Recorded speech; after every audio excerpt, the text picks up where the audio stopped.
Salut à tous, ici Michael, j'espère que vous allez bien. On se retrouve aujourd'hui pour une nouvelle vidéo consacrée au logiciel Blender. Nous sommes toujours dans la partie modifieur et aujourd'hui on voit le modifieur le plus important, non pas seulement de Blender, mais de la 3D, quel que soit le logiciel que vous utilisez en termes de modélisation polygonale. Donc on va prendre Blender bien évidemment pour exemple, vu que c'est le but de la formation. Donc aujourd'hui on va voir le Subdivision Surface. Alors il y a plusieurs mots qui existent, il y a plusieurs termes en fonction du logiciel, mais globalement c'est une subdivision de mon maillage en adoucissant avec une moyenne de pondération sur les points pour obtenir une nouvelle forme. Alors la définition est peut-être un petit peu complexe, vous allez voir que une image comme d'habitude vaut plus que 1000 mots, donc on va voir tout ça aujourd'hui. Alors sachez que c'est le modifieur que vous allez utiliser dans 95% des cas, quel que soit votre modèle 3D, que ce soit du hard surface, que ce soit du organique ou autre. Donc c'est ultra important. Il est tellement important que Blender a fait un raccourci clavier pour ajouter le modifieur de manière automatique. Je vous montre les deux alternatives. Soit vous le faites à l'ancienne, vous allez dans Modifier, Add Modifier, Generate et vous avez Subdivision Surface. Soit vous avez les raccourcis avec Control. Donc une valeur qui est importante dans le Subdivision Surface, c'est le Level Viewport. On y reviendra par la suite. Mais là, je vous montre un petit peu le raccourci clavier. En gros, ça va de manière exponentielle subdiviser votre mesh. Je pourrais très bien, donc j'ai enlevé le modifieur, rajouter ça de manière automatique avec CTRL et un chiffre. Alors non pas le chiffre du pavé numérique, sinon ça fera autre chose, mais le chiffre situé au-dessus du AZERTY. Donc CTRL 1, ça rajoute un subdivision de niveau 1, CTRL 2 de niveau 2, CTRL 3 de niveau 3, etc. etc. Vous l'aurez compris. Donc on a un raccourci clavier parce qu'il est ultra important, ce modifieur. On l'utilise tout le temps. Donc je pourrais vous prendre pour exemple d'autres scènes 3D que j'ai fait, mais globalement, comme je vous disais, dans la plupart des cas de figure, on va utiliser le Subdivision Surface pour obtenir des résultats adoucis qu'on ne peut pas se permettre de modéliser nous-mêmes à la main parce que ce serait une perte de temps et l'algorithme est là pour ça. En parlant d'algorithme, on en a deux présents dans le Subdivision Surface. On a le Catmull-Clark qui est le plus utilisé dans Blender et dans tout logiciel de 3D. Ça reste quand même encore à ce jour l'algorithme de subdivision le plus optimisé et qui nous permet d'obtenir le résultat le plus propre possible, proche de ce à quoi on se projette. Et on a le Simple qui, comme son nom l'indique, fait une subdivision simple qui ne change pas du tout la shape de mon objet, mais qui va changer sa topologie. À savoir que si j'applique ici mon modifier et que je passe en mode édition, vous voyez que j'ai bien des subdivisions qui se sont rajoutées. Donc ça peut être utile. C'est exactement la même chose que le clic droit Subdivide, sauf que là c'est dans un modifier, donc on a le côté non destructif, si jamais ça vous intéresse. Donc on va revenir sur le cube, je vais rajouter avec CTRL 3 des subdivisions. En parlant de subdivision, quand je fais CTRL plus un chiffre, ça me change uniquement le level subdivision, mais non pas mon render. C'est quoi la différence entre les deux? Comme beaucoup de modifiers dans Blender, on a une différence d'interprétation entre la vue 3D et entre le rendu. Ça permet vraiment d'avoir une viewport qui est optimisée et fluide, en allégeant au maximum la surcharge logicielle, en l'occurrence avec le nombre de polygones, et le render, c'est la version rendue. Donc je pourrais très bien ici avoir quelque chose à 0, render à 3. Quand j'appuie sur F12 pour faire un rendu, on ne l'a pas encore vu, mais je vous montre rapidement, on prend un petit peu d'avance sur l'information. Vous voyez qu'on a bien une différence entre 0 et 4, parce que Blender, automatiquement, il va surcharger au moment de la compilation de la géométrie du rendu, avec cette valeur-là qui est en mode rendu. Donc il faut bien dissocier les deux valeurs. Ne faites pas quelque chose de trop bourrin dans le level viewport, sinon ça va potentiellement faire crash votre PC, de 1, Blender, hein, ou votre PC si vraiment vous avez d'autres trucs qui tournent en fond, mais ça va nécessiter plein de calculs supplémentaires, que ce soit dans l'interprétation des UV, des normales, des textures, du rendu, du lighting, etc. etc. Donc je vous déconseille d'aller trop au-delà de 3 déjà. 3 c'est pas mal. Si vous devez aller au-delà de 3, c'est que peut-être que votre topo de dessous est trop low poly et il faut un petit peu la peaufiner pour obtenir quelque chose de plus détaillé. Sachant que Blender par défaut il bloque à 6. Il considère qu'au-delà, c'est pas utile. Si cas ultra spécifique vous avez besoin de plus, vous pouvez à la main forcer une valeur supplémentaire. Alors je vous déconseille de faire ça, pourquoi? Regardez, je vais dupliquer cet objet. Là je vais mettre uniquement du 3 avec du Shade Smooth. Est-ce que vous voyez une différence? Allez, on va mettre à 4. Est-ce que vous voyez une différence concrète entre ces deux objets? Non. Et pourtant, il y a des dizaines de milliers de phases de différence entre les deux, dû à la différence du level viewport juste ici.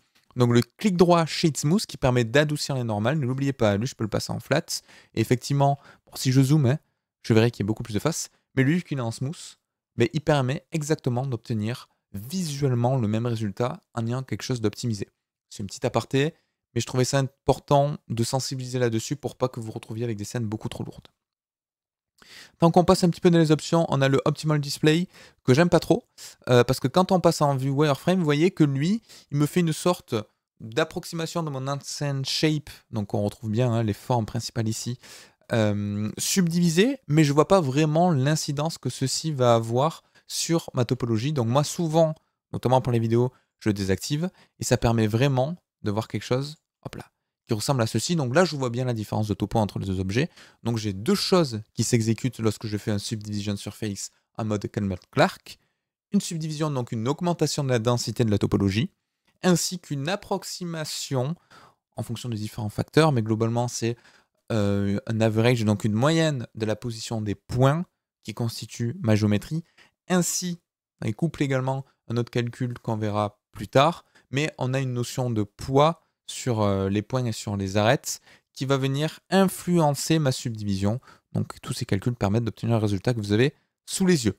Si vous voulez plus de détails, vous pouvez taper sur internet Kellman-Clark algorithm et vous allez trouver toutes les descriptions, tous les calculs mathématiques qui se cachent derrière. Mais on va essayer de voir la version un petit peu de base ici. Alors première chose qui est assez intéressante, je vais rajouter un cube, je vais le dupliquer sur lui-même et sur lui je vais mettre une subdivision avec CTRL 1.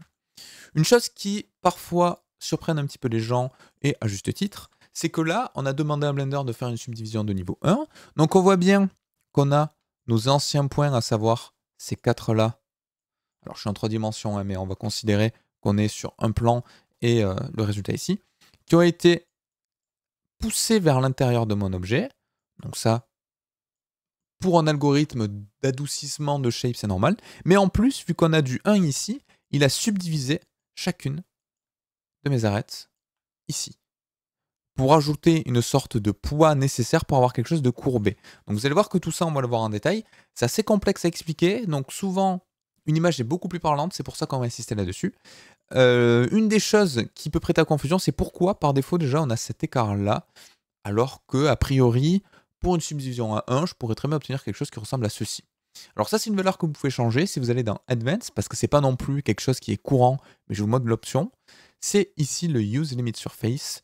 Donc, bon, il y a là une description hein, que ça place les points à la surface comme si on avait quelque chose de le plus propre possible en termes de subdivision. Si je le désactive, regardez ce qui se passe, j'ai bien quelque chose qui va conserver la forme globale, le bound, donc c'est-à-dire l'échelle originale de mon objet.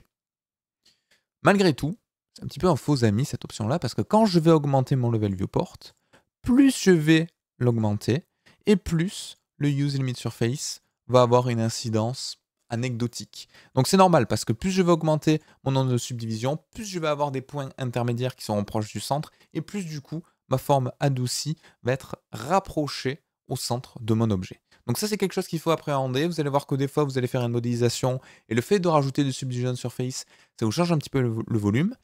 Pour pallier à ce problème-là, on va faire ce qu'on appelle des loops de support, donc des edges de contention, je crois qu'on appelle ça en français, mais sinon c'est support loop en anglais, si vous voulez rester dans les termes 3D.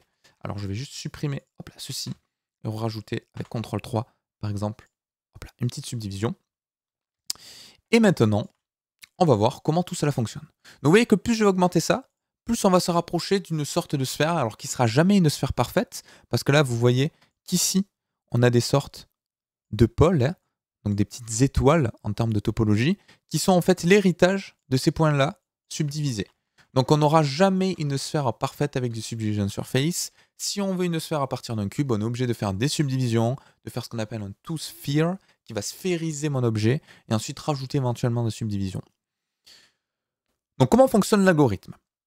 On va pouvoir ajouter des edges pour driver un petit peu, pour influencer la manière dont la subdivision va se passer. Actuellement, Blender, il a ce point-là, ce point-là, ce point-là et celui-ci dans la version de base. On lui a demandé de subdiviser en plus, donc si on passe à 2 par exemple, donc il va subdiviser ici, là, là et là. Donc les croix, ce sont les nouveaux points, les ronds, ce sont les anciens. Et son but, ça va être de relier ces deux-là de manière smooth. Donc comment on fait? On ne peut pas faire quelque chose qui ressemble à ça. Désolé, à la souris c'est un peu compliqué, parce que ce serait pas smooth. Donc on fait ça, mais en plus, vu qu'on a une subdivision qui se passe ici, on va avoir cette subdivision qui va être influencée par ce point-là, par mon ancien point. Et donc, qu'est-ce qui se passe si je prends ce point-là et que je décale un petit peu ici? Il va se retrouver là. Alors, pourquoi il ne se retrouve pas là? Mais ça, c'est ce qu'on aurait si on met le fameux Use Limit Surface et que je me mets à 1. Oui, j'aurais bien mon point qui est à peu près bien projeté à la main, donc c'est cool. Voilà ce qui se passe. Mais vu que nous, on a une subdivision supplémentaire, mais bien évidemment, on obtient quelque chose qui est beaucoup plus proche du centre. Mais globalement, on va venir influencer Blender avec des points, avec une densité de points, avec l'ancienne et la nouvelle qui va générer. Alors, comment je fais pour driver tout ça? J'essaie de supprimer de manière assez précise. Mais je vais pouvoir, avec CTRL-R, rajouter des subdivisions. Alors, qu'est-ce qui se passe si je rajoute une subdivision juste ici en hauteur? Vous voyez que ça a changé un petit peu la forme de mon objet. Donc, je vais augmenter ici le nombre de subdivisions, on va passer à 3 pour que vous voyez à peu près comment ça se passe.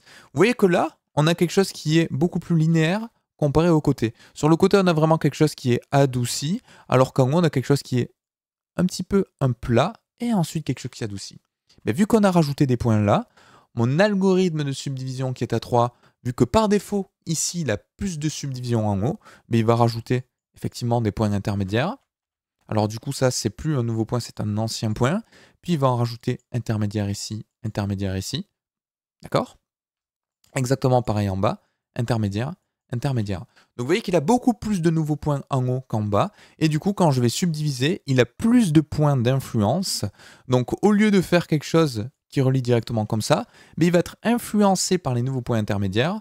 Donc globalement, quelque chose qui ressemble à ça et qui va subdiviser. Et donc, on a cette forme qui est arrondi de manière différente entre le haut et le bas.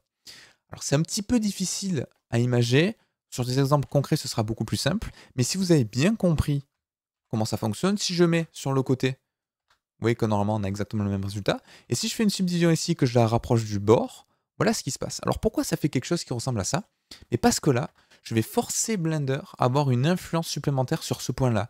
Il va être obligé de faire cette subdivision-là, mais en passant par une interprétation d'influence de ces deux points-là. Ce qui va donner, vu que je dois passer par les nouveaux points, quelque chose, vous voyez ici, quelque chose qui doit forcément passer par là. Donc ça donne cette influence de subdivision. Alors c'est pas évident à comprendre. C'est pour ça qu'il faut manipuler parce que par défaut, c'est quand même assez compliqué. En plus, là on est en 3 dimensions. Des fois, c'est plus simple de comprendre directement avec un plan, mais c'est exactement le même résultat. Si, avec CTRL-R, je déplace ici, hop là, juste là, mais je vais avoir vraiment une influence de point qui est située ça. Il faut vraiment voir ça comme une influence entre ancienne topologie et nouvelle topologie. Là où à gauche, je peux directement subdiviser en allant de ce point-là à ce point-là en passant par lui, ce qui me donne vraiment une courbe parfaite. Je peux le passer à 1, hein, comme ça. Vous verrez vraiment comment lui, il interprète. Ben là, j'ai un point supplémentaire. On le voit, il est juste là en post-subdivision, globalement, comme résultat. Donc, j'oblige Blender, en fait, à avoir quelque chose de beaucoup plus serré ici, en termes d'interprétation. Donc, on va le voir sur d'autres exemples un petit peu plus concrets. Vous allez voir comment ça fonctionne. Donc, les autres outils qui sont juste là, on le verra peut-être un petit peu après. Mais globalement, comment ça se passe sur un mesh un petit peu plus complexe. Donc imaginons que je veuille faire une sorte de vase classique. Donc là, avec CTRL-3, je vais rajouter des subdivisions, je vais faire un Shade Smooth. Comment je fais si je veux quelque chose de beaucoup plus aplati vers le bas? Avec CTRL-R, je vais rajouter quelque chose qui est juste ici. Et le fait de rajouter des points en bas, ben Blender, il peut plus avoir une forme qui adoucit comme en haut, parce que ça voudrait dire qu'il bypass cette information-là. Or, moi, je ne veux pas, donc je rajoute vraiment des edges juste ici. Qu'est-ce qui se passe maintenant si je fais une coupure, par exemple sur le côté comme ça? Mais pareil, on va venir forcer à Blender de la topologie, et du coup, il va m'adoucir l'objet en conséquence. Donc là, normalement, vous faites le lien avec une autre notion qu'on a déjà vue, mais le Subdivision Surface permet, avec des loops de support, de faire un bevel dynamique également. Donc, il y a différentes écoles. Il y en a qui préfèrent utiliser le bevel, d'autres qui préfèrent utiliser directement le Subdivision Surface. C'est comme vous le voulez. Mais voilà comment je pourrais obtenir des formes un petit peu plus avancées uniquement avec cette méthodologie-là. Voilà, comme ceci. Ok? Donc ça, c'est un exemple parmi tant d'autres. Vous allez certainement vous confronter à des cas de figure, vous allez avoir des petits problèmes, notamment si vous voulez faire des subdivisions sur un mesh qui n'est pas propre en termes de topologie. Le cylindre de base proposé par Blender n'est pas propre. Pourquoi? parce que je passe de quad, donc de face à 4 côtés, à un n-gon. Là, qu'est-ce qui se passe si je fais un CTRL 3 par exemple? Une horreur. Donc il me fait une interprétation de subdivision, donc ça pourquoi pas, mais on a des sortes d'artefacts parce que il veut passer d'un quad à un n-gon, donc il n'a pas vraiment matière à subdiviser la topologie.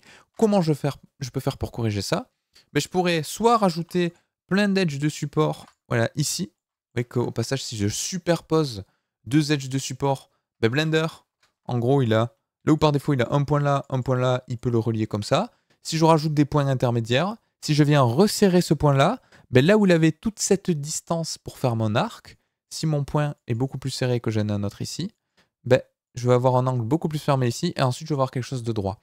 Et du coup, si on extrapole un petit peu ça et que je superpose ici des points, ben ma subdivision, je vais la forcer à passer 3 fois par ce point-là, entre guillemets, donc je vais vraiment avoir quelque chose de brut, et ensuite quelque chose qui ressemble à ça. Mais là, il ne peut pas faire d'angle, parce qu'à chaque fois, mon angle va hériter de l'influence de tous les points que je superpose plusieurs fois, donc il va tellement récupérer une influence importante qu'au final, ma subdivision va être totalement brute. Je ne sais pas si c'est très clair quand je parle, mais les images, normalement, me permettent de retrouver un petit peu tout ça. Donc voilà, je pourrais faire ça pour adoucir un cylindre, mais qu'est-ce qui se passe si moi, je veux avoir un cylindre qui soit certes adouci, mais garder mon côté cylindre, et là avoir quelque chose qui ressemble à ça, un petit peu comme un bevel. Ben, je vais être obligé d'utiliser la combinaison du bevel plus le subdivision surface. Donc si je fais CTRL 3, je vais être obligé ici, avec CTRL B de faire un bevel, et la valeur là est très importante. Une subdivision n'est pas nécessaire, deux non plus. Vous allez comprendre pourquoi. Ici, je vais en mettre 2. Et si je passe en Shade Smooth et que je me mets par exemple un affichage matcap, hop là, un petit peu métallique, regardez ce qui se passe. J'ai encore des artefacts bizarres, que ce soit en haut ou en bas. Ça, c'est normal. C'est normal parce que j'ai pas suffisamment de subdivision pour que Blender l'interprète correctement. Une seule subdivision ici, ça voudrait dire que Blender il continue de subdiviser ma face du haut. Moi, j'ai pas envie qu'il subdivise ma face du haut. Alors comment je peux faire ça? Ben, je peux tout simplement rajouter un bevel avec une valeur de 3. Et qu'est-ce qui va se passer si je fais un bevel avec une valeur de 3? Vous allez voir que c'est magique. Je fais CTRL B, je fais 3 subdivisions. Tac. Et plus je vais rajouter des subdivisions en fait, et moins ce Blender va avoir des problèmes d'interprétation. Tac. Et là j'ai quasiment mes artefacts qui ont disparu si je me mets en Shade Smooth. Alors on les aura toujours, parce qu'on a vraiment le fait de passer d'un quad à un n-gon qui physiquement, l'interprétation est pas bonne, hein, parce que là on va subdiviser des triangles alors que là on va subdiviser des quads. Donc ça c'est vraiment une sorte d'aberration en termes de topologie, donc vous n'aurez jamais ce résultat-là si vous faites quelque chose de beaucoup plus propre. Mais on a quand même drastiquement réduit ceci parce que l'influence de subdivision est différente. Alors en parlant d'influence de subdivision, je peux vous montrer. Alors il y a plein de petits exercices que je vous conseille si vous voulez vraiment voir comment Blender interprète la subdivision. Si je me mets à CTRL 3 ici, vous voyez que là, cet exemple est assez cool parce qu'on passe de ceci à ça. Donc c'est ce qu'on peut utiliser pour modéliser de la carrosserie de voiture ou autre. Les edges de support, souvent je le montre avec un exemple comme ça, que ce soit sur la largeur ou la hauteur. Là je pourrais très bien dire à Blender, avec un CTRL R, si je superpose mes edges du côté, regardez ce qui se passe, je vais quasiment, alors attendez, je vais faire CTRL R, tac, je vais faire exprès uniquement sur un seul côté, je vais quasiment empêcher Blender de faire la subdivision. On l'a quand même ici parce que j'ai pas encore suffisamment de points, mais si j'en rajoute une troisième dessus, et le nombre 3, c'est exactement la même chose qu'on a fait tout à l'heure sur Bevel. Là, j'ai quelque chose de parfaitement brut parce que j'ai une influence supplémentaire. Et pareil ici, normalement, on le voit bien sur cet exemple. Par défaut, si je mets mon edge là, ça ne va pas du tout influencer ma découpe en bas. Et plus je vais rapprocher mon point de l'edge, plus le potentiel de subdivision va être bridé par ce point-là. Donc, ma courbure sera différente. Et c'est exactement la même chose que je peux faire ici sur le côté pour obtenir quelque chose de plus ou moins brut. Et quand vous avez compris ça, normalement, vous pouvez modéliser à peu près tout ce que vous voulez de manière totalement fluide. Donc par exemple, si je prends un plane, que je fais une insertion, une extrusion, une insertion, une extrusion comme ceci, et que je fais un CTRL 3, voilà ce que j'obtiens. Je pourrais très bien dire à Blender que là, je veux quelque chose de beaucoup plus sharp. Donc je vais passer en modélisation, je vais faire un CTRL R, et je vais rapprocher mon edge ici, également celle-ci. Et regardez ce qui se passe sur la surface. Juste là. alors je vais enlever le mode matcap, je vais passer en studio, j'ai vraiment un edge qui va être beaucoup plus brut comparé au reste. Parce que vu que j'ai rapproché plein de loops ici, plein de subdivisions, mais celle-ci, la subdivision, va être beaucoup plus resserrée et donc beaucoup plus sharp. Là où par opposition, ici, je lui donne un potentiel de déformation qui est beaucoup plus grand. Alors, on a également d'autres options pour ça. C'est le fameux min crease que je vous ai montré juste ici. Donc ça pourrait être utile, par exemple, si je prends mon cube, si je fais une subdivision, allez, on va faire à 5 pour avoir vraiment quelque chose assez levé. Je fais ici, je vais vous montrer dès le début. Qu'est-ce qui se passe si je fais un min crease en haut? Alors, il y a un raccourci clavier. Je crois que c'est CTRL... C'est Shift E, pardon. C'est Shift E, vous voyez, quand je sélectionne des arêtes et que je fais un Shift E, il se passe deux choses à l'écran. Ça va augmenter ici le min crease qui va de 0 à 1. Et également, visuellement, regardez ce qui se passe. Ça va tout simplement informer à Blender que ces arêtes-là sont plus ou moins influencées par mon subdivision de surface. C'est littéralement la définition du min crease. Donc c'est le poids utilisé par le modifieur subdivision surface. Donc si je mets min crease à 0, il va utiliser 100% de subdivision surface. Et si je mets min crease à 1, il va utiliser 0%. Et donc je vais avoir quelque chose ultra brut qui ressemble à ceci. Et c'est hérité, si je fais une insertion, par exemple une extrusion vers le bas, voilà ce qui se passe. Donc pour faire une sorte de pot de fleurs ou autre, on peut l'obtenir facilement avec des min crease.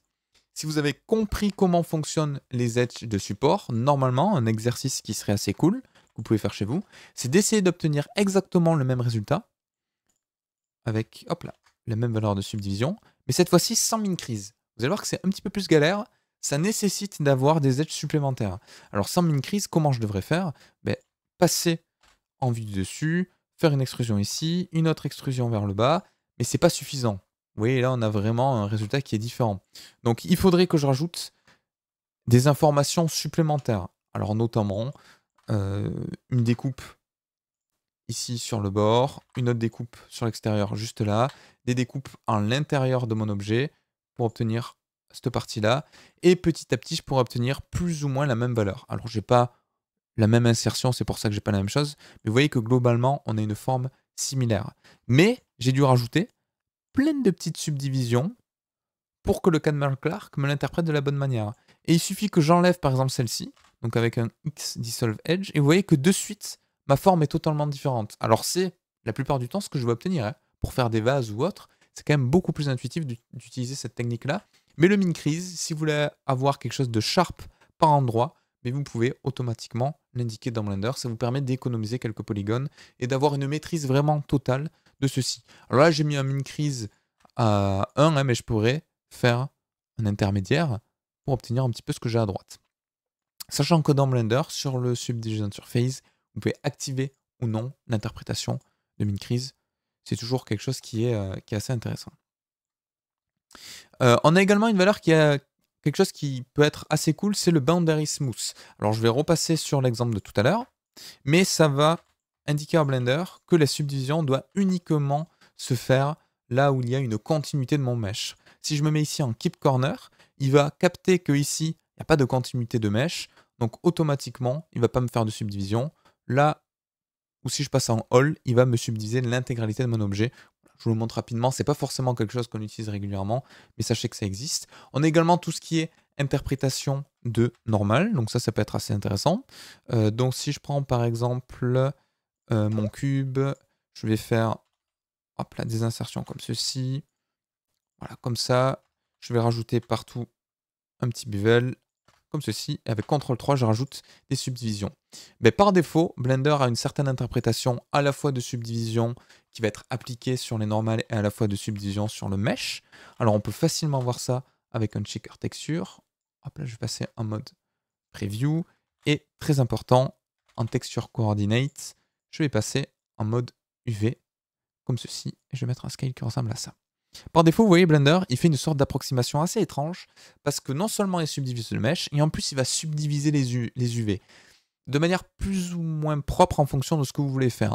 Donc par défaut, l'algorithme qui est en Keep Boundaries peut s'avérer assez propre, hein, si vous avez un certain type de topologie. Si je passe à None, vous voyez qu'il fait aucune subdivision. Keep Corner, il va essayer de conserver les endroits un petit peu sharp, les jonctions, le fait que l'objet soit concave ou non. Keep boundaries, vous voyez que déjà, entre ces deux interprétations-là, on a quelque chose qui est assez différent. Et le all, il essaie de tout conserver. Alors, en fonction du mesh, là, il n'y a pas de sens exact. Hein. En fonction du mesh, vous allez devoir utiliser des interprétations différentes. Par exemple, si je prends mon plan et que je mets ici, hop là, Blender a planté, que je mets ici mon matériel, si je fais un CTRL-3, quand je vais rajouter ici, vous voyez, des subdivisions, vous voyez que par défaut, il va un petit peu étirer ici. Donc ça, c'est dû tout simplement au type d'interprétation. Si je me mets à none, il ne va pas me faire d'approximation d'interprétation du V. Si je me mets un keep corner, vous voyez que là, on a quelque chose qui est un petit peu plus propre, mais le keep corner va fonctionner sur ce mesh-là, mais ne fonctionnera pas forcément sur un autre. Donc ça va vraiment être à vous, en fonction de ce que vous avez comme forme, en fonction de ce que vous voulez obtenir comme résultat, de choisir ici les interprétations qui sont propres. La plupart du temps, quand vous allez passer en all, il va conserver le côté sharp, il va conserver les corners, il va conserver les déformations. Donc c'est potentiellement ce qui va correspondre au mieux à ce que vous voulez. Mais vous voyez que si par exemple, je fais ceci, je vais faire par exemple un cube projection, j'ai peut-être des interprétations qui pourraient être mieux en fonction de mon mesh. Vous voyez, il va essayer d'avoir quelque chose qui s'adoucit au fur et à mesure, alors que le all a quelque chose d'un petit peu plus brut. À vous de voir en fonction du mesh, là, il n'y a pas de sens exact, malheureusement. Et voilà, du coup, le Subdivision Surface, c'est également ce qu'on va utiliser pour passer d'une version relativement low poly à une version high poly détaillée. Alors, pourquoi on ne modélise pas directement ça? Pour deux choses. Gain de temps et d'efficacité et optimisation. C'est-à-dire que là, je peux facilement passer d'une version low poly à high poly en un seul clic. Donc, le but du jeu, quand vous allez modéliser, c'est d'essayer d'anticiper la manière dont le Kalmar-Clark va s'effectuer pour avoir le résultat souhaité. Donc, quand vous allez vraiment maîtriser tout ça, vous n'aurez même pas besoin de réfléchir à tout ça parce que vous allez un petit peu tout pré-shot. Imaginons que je veuille modéliser une sorte de vase un petit peu carré, enfin un petit peu cubique, qui va ressembler à ceci. Donc je vais essayer de pré-shot avec mes edges de support, donc quelque chose qui ressemble par exemple à ça. Je veux qu'il conserve un petit peu le côté carré, donc je vais faire quelque chose qui ressemble à ceci. Petite extrusion. Mince. Petite extrusion vers l'intérieur. Sauf que là, ça va manquer d'edge. Donc là, si vous avez bien compris, si je fais une subdivision, ça va me faire quelque chose qui ressemble à ça, qui sera pas très beau. Pareil, dessus, ça va me faire quelque chose de très circulaire. Donc ça, on va essayer de le conserver. Mais moi, j'aimerais bien avoir une sorte de bevel ici. Donc je vais tout simplement rajouter des edges de support juste là pour conserver l'influence de la forme de mon arête. Et là, quand je fais un CTRL 5, allez, tac, j'obtiens bien la forme que j'avais en tête. Alors ça, c'est quand vous allez maîtriser. Hein. Sinon, au début, ben, vous allez tâtonner un petit peu et vous allez faire l'inverse. Vous allez d'abord rajouter le Subdivision Surface et c'est à partir de ça, au fur et à mesure, que vous allez modéliser votre objet. Mais vous allez pouvoir obtenir exactement la même chose. Regardez, là, si je fais mes edges, là, si je fais ici mon insertion, je vais pouvoir obtenir exactement le même résultat avec des étapes différentes. Et ça marche aussi. Le gros avantage de cette méthode-là, c'est que vous allez voir au fur et à mesure comment se façonne l'objet en fonction de l'algorithme de subdivision. Donc ça fonctionne aussi, c'est à vous de voir un petit peu. En fonction de vos habitudes, des fois, vous allez modéliser votre objet, pré-shot un petit peu les edges de support, rajouter le Subdivision Surface, et normalement, si vous avez compris comment ça fonctionne, vous ne devriez pas avoir un résultat beaucoup trop éloigné de ce que vous aviez en tête. Donc voilà, mais les edges de support, c'est ultra important. Parce que des fois, vous allez modéliser, par exemple, je sais pas moi, un truc tout bête, la touche d'un clavier. Donc je vais avoir mon clavier, voilà, ça c'est la touche. Tac. Je vais un petit peu l'adoucir. Donc je vais faire un CTRL-3. Et là, catastrophe, on a quelque chose qui ressemble plus du tout à ce que je voulais. Alors que si je sais que là, je veux conserver un petit peu la shape ici, là également, sur le côté, bon, imaginons que ce soit une touche un petit peu particulière où on ne veut pas la même interprétation. Là, quand je vais faire un CTRL-3, ben, vous voyez, j'ai potentiellement l'interprétation que j'avais en tête. Donc c'est vraiment à vous de voir, et vous avez aussi le crease, hein, ne l'oubliez pas. Hein. Si en bas je veux m'éviter d'avoir des edges de support juste ici, je peux dissolve ceci, sélectionner toutes ces edges là, faire un petit Shift E, et j'aurai quelque chose de relativement équivalent. Donc je pense qu'on a fait à peu près le tour de toutes les options. Ce que je vous propose, c'est qu'on continue un petit peu de la formation avec 2-3 modifieurs qui sont intéressants, mais le Subdivision Surface maintenant, la plupart du temps, on va l'utiliser. Donc si vous me voyez dire, là je rajoute des subdivisions, c'est que je fais allusion à ce modifieur-là. Donc la vidéo est un petit peu longue parce qu'il y avait plein de choses à voir. Ce qui n'est pas évident, c'est de vous expliquer vraiment comment fonctionne l'algorithme, mais il faut vraiment vous dire que quand vous allez avoir des points, lui il va essayer de les relier post-subdivision. Donc si je subdivise ça, ben, où est-ce que je mets ma subdivision? Par défaut, on pourrait la mettre là, mais vu qu'on lui demande d'adoucir, ben, il va faire une moyenne en fait entre la projection de mes points pour avoir quelque chose qui ressemble à ça, et ensuite l'adoucir comme ceci.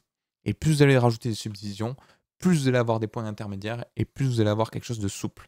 Donc si vous avez compris ça, si vous avez compris le fait que en rajoutant des points intermédiaires, vous forcez un petit peu l'interprétation à être comme ceci par exemple, vous avez tout compris. Et en plus de ça, rajouter le min-crease qui vient rajouter une influence. Là aussi, c'est une notion supplémentaire. Donc c'est pas évident à comprendre, hein, mais j'insiste bien sur le fait que c'est ultra important parce qu'on l'utilise tout le temps. Là, ça vous paraît peut-être un petit peu flou, mais en manipulant vos mèches, en rajoutant, en enlevant le subdivision surface, comme ceci, vous allez vraiment comprendre comment lui, il calcule les moyennes d'opposition pour avoir une surface adoucie. J'espère que cette vidéo vous aura plu, que je ne vous ai pas trop embrouillé, que les explications étaient relativement claires. C'est vraiment pas évident, donc je suis désolé. J'ai essayé à chaque fois d'imager mes propos parce que l'expliquer oralement, c'est quasiment impossible. C'est trop complexe. N'hésitez pas si vous avez des questions spécifiques à les poser sur le Discord communautaire, à rejoindre également le Twitch présent dans la description sur lequel je suis présent régulièrement et je réponds à vos questions en live. Si jamais vous en avez, l'interaction est beaucoup plus rapide que via commentaires interposés. Je vous souhaite bon courage pour la suite de la formation et à la prochaine.